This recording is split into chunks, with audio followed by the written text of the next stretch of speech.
To group apps into a folder on your home screen on Samsung Galaxy S24 Ultra, while you are on your home screen, tap and hold one of the apps you like to group, and then drag the app on top of the another apps you like to put in the same folder. Release the app to automatically create a folder.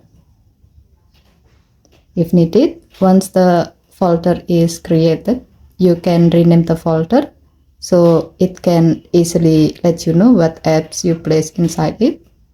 To do so, tap the folder name above the folder, type the name,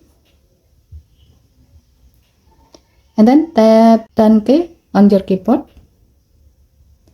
Here you can add more apps to this folder by tapping the plus icon and then select the desired apps.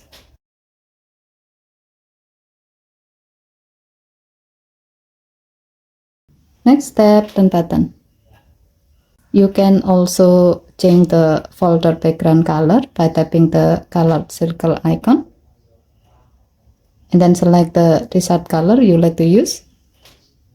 Tap the close icon to close the color palette. Once done, tap anywhere outside the folder to go back to your home screen. Given to the function, you can group apps into a folder on your home screen to help you easily find the apps with the same category, help you to put more apps within a single home screen, and else. Okay, thank you for watching. Please help to like and subscribe. Have a nice day.